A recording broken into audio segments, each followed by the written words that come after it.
Hello. I just wanted to quickly jump on and say I didn't really do an intro before this video, so I just go straight into talking about the Nations League and the squad. But this is going to be a channel where I'm going to talk a bit about the Sweden women's national team. I feel like I have decent knowledge on it, not amazing, so I can definitely learn a lot more by doing this. But just to talk about it, I feel like there's not really something like that on YouTube at the moment. And yeah, if you're interested, then stay tuned. So doing well in the Nations League we know is important. We've probably got an easier group than we have, much easier than last time. But um, still, two draws against Wales, beat Denmark, beat Italy. I like the performance against Denmark. I like the performance against Italy. The ones against Wales were a bit. But yeah, I still have really quite good faith in this team going into the Euros. I have quite good faith in Peter Gerhardsson's kind of like tactics. We know he loves set pieces. We know how important the corners and free kicks are going to be. Something also, the right hand side overload, which I might talk about in other videos. Which we love to do. The 10, whether that's Asllani. There's also maybe a potential issue position, which I can get to later, but Asllani always hovers out to that kind of right side of the pitch along with Angeldal, and then we kind of even Rolfo comes in off the left, and then Kennerid hugs the right touchline, and it's a bit, it can be really good, but it can also, I'm almost surprised more teams don't kind of almost prepare for it just by putting more players on that side. Like it's so obvious how much this Sweden team likes to play down that right hand side. But we'll see. It may adapt. Let's see. Anyway, so let's go through the squad. The goalkeepers with Musavic out on maternity leave, pregnancy. It's a shame. Obviously, congratulations to her, but it's obviously a shame that she's not going to be there. She had a really good performance in the World Cup. Maybe an iffy group stage, let's be honest, but one of the best goalkeeping performances I personally have seen in a tournament. When we played USA in that round of 16. But yeah, Jennifer Falk. I have, let's just hope there's no injuries. That's the thing. Enblund and Holmgren. Sorry if my pronunciation is not great. They obviously have no caps, so it's you know. Are we going to give them a game? One of them a game? Maybe I'd probably say Enblund, who plays in the Norwegian league, playing more regularly. Holmgren, second choice in Levante, who are quite low down in the Spanish league. So, but no caps. It would be a problem if Falk got injured, and it feels like keep kind of keeping that partnerships going. But I'm slightly concerned about if an injury happens there. Anyway, with the back four, Lundqvist, very good. Shame she got injured before the World Cup. She'll be starting there for sure. Holmberg, I don't know much about. 18, playing for Hammarby, right? Centre backs, Natalie Bjorn, Magda Eriksson, Ilestedt, Sembrant, Kullberg. Yeah, I'm very happy with those centre backs. Bjorn got player of the season at Chelsea. She's obviously doing really well. She's got tough competition there. Eriksson, I'd say that's probably going to be the partnership. Ilestedt was obviously amazing at that World Cup, but she's not really managed to get back into the Arsenal team since returning from maternity leave. So that's going to be difficult to see her break into that. I'd love it. We know she can do in the opposition box, but you can't really pick a centre back for that. Linda Sembrant, I really, she impressed me. She impresses me a lot every time I watch her, even at 38. I have like, and she's still playing for Bayern Munich. She has that relationship with Eriksson at the club, and obviously a lot of games together at the national level, especially also still the past years without Ilestedt, and Bjorn's had her injury issues really, but I'd say in the Nations League, we keep those two going, Bjorn and Eriksson, to keep that partnership going. I think Kullberg is.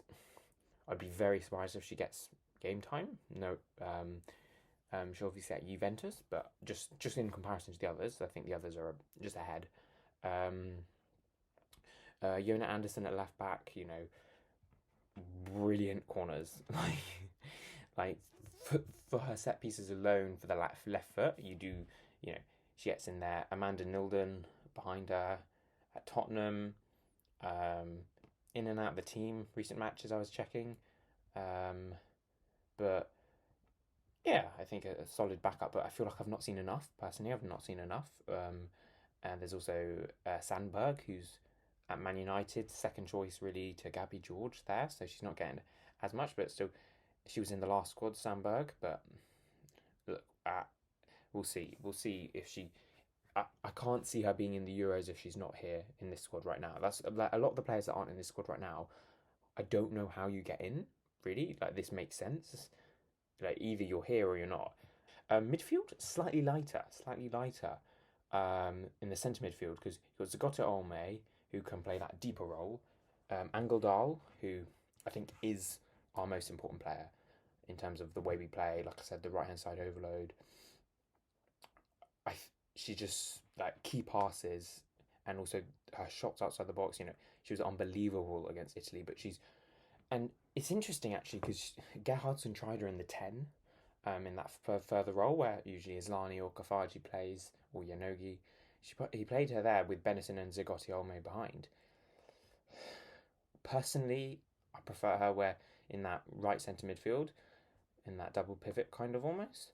But I think it'll be interesting. I really do like Zigotti Olme.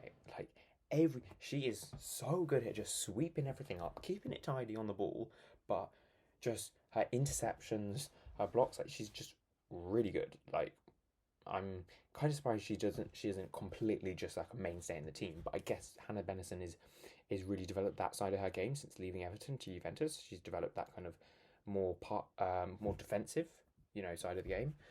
So she can play that deeper role. And obviously, it's a shame there's no Rubinson in the squad. With that injuries, but also she had a miscarriage, which has definitely meant she's obviously not been in the team as much. We've not seen her for a while, since I think July. Was it England? Away at England? Yeah. No, actually, that would have been maybe it was home against. I can't remember, but she didn't play that much, but we know how good she was. Probably Sweden's best player at the World Cup. So it would be nice to get her back because apart from these three, I don't really know what's behind. I have to be brutally honest. I don't know like if we get any injuries here, whether that's the tournament, that'd be bad enough in a match, but let alone just losing some players before the squad. If we lose two of them, like who's it going to be? Obviously Caroline Sager retired as well. That would have been another option previously. We go forward. We've got Ritten Kaneryd.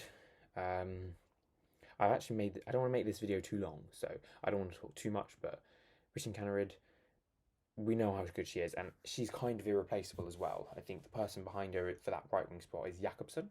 And Jakobsen, again, I've watched quite a few of London City Lionesses. She's been really good. But it is the championship. It is the championship in England. That level, I hope that she can step up. But we also know how she can with the amount of catch she has. And I thought she came on against Italy in the last window and really showed a lot. Won the corner, which led to the penalty that Rolfo scored from to make it 3-2. So I think she can make the impact. I think she can make an impact, but I also think no one's got the kind of the outright dynamic pace that Kaneryd has. And on the left, Rolfo. Originally, I had on my thing kind of probably Rolfo and then Yanogi and Aslani and Kafaji as the two tens, but Kafaji's out injured, Hurtig in, so I'd probably say Yanogi will be more than the backup 10 in this squad for now. Let's see if Kafaji comes back for the Euros. I don't know. Rolfo, we know, like if there's a chance falls to anyone, I'd want it to fall. Well, to be fair, maybe Angeldal, but I'd say Rolfo.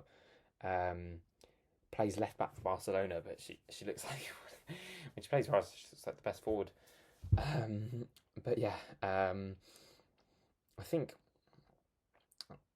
she's key to a lot. Hertig has been so unlucky with injuries.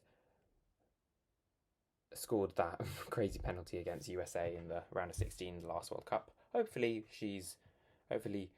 this could be really good for her. I was thinking she came on in the Champions League final just a few days ago for Arsenal and saw out the win. Renee Slagers has confidence in her to do that. She can't be at a poor level. That's a high level. That's the highest level of domestic football. So I think it will be interesting to see where she is and if Kafaji's back. What happens for the final squad. Yeah, Nogi's doing well for Fiorentina, scoring lots of goals. It's Fiorentina, right? Yeah. I'm suddenly questioning myself, but I'm almost certain it's Fiorentina.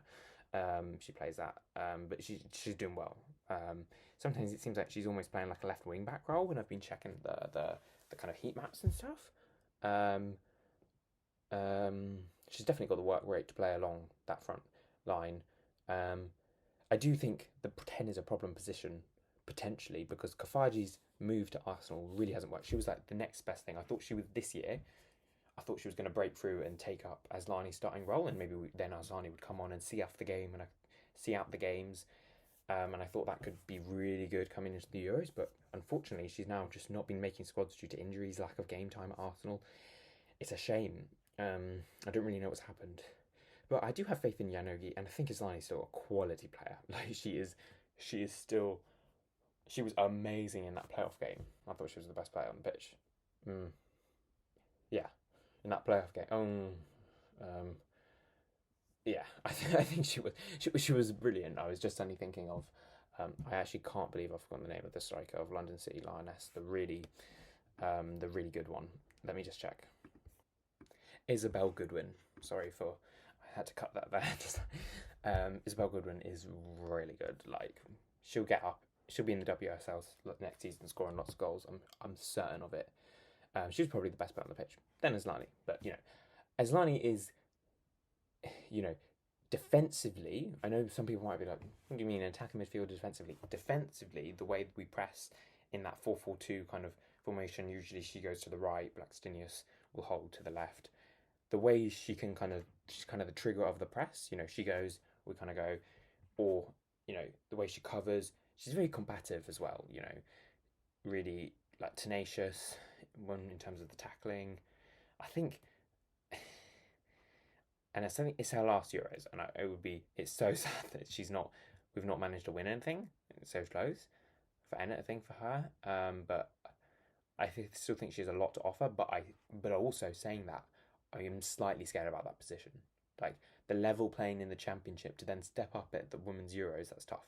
I'm sorry, I've realised I'm speaking a lot about the Euros, but I think that's obviously what's a lot on people's minds.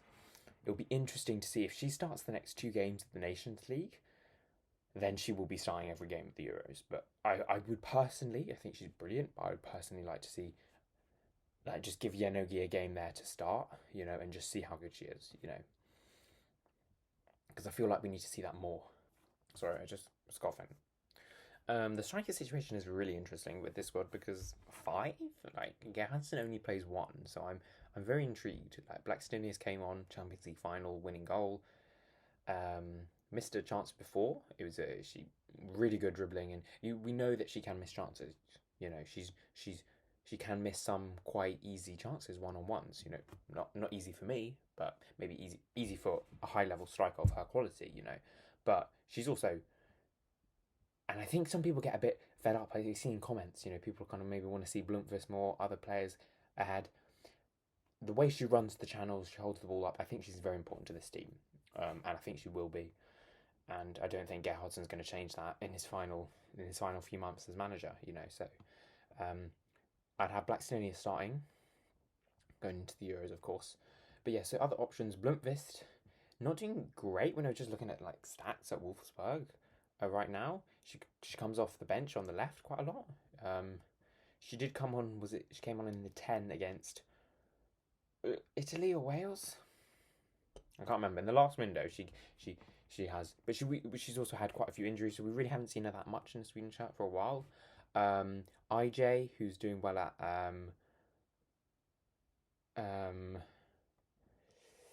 AC Milan, scoring lots of goals. She's very high up on the top. I saw stats on the, is it the top 5 goal scorers? She's in the top 5 at least, maybe third, maybe second. I think second. She's doing really well. 23. I think I'd like to see more from her.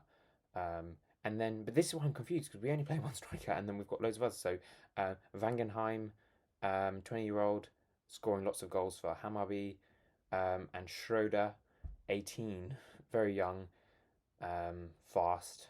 I was watching some of her highlights. You know, she does look like a real player. And I think she can maybe play a bit wide as well, not just up front, Schroeder. But she's scoring lots of goals for Häcken, like lots of goals in the Swedish domestic league at the moment. I think even more. I think, well, she's not made a debut yet.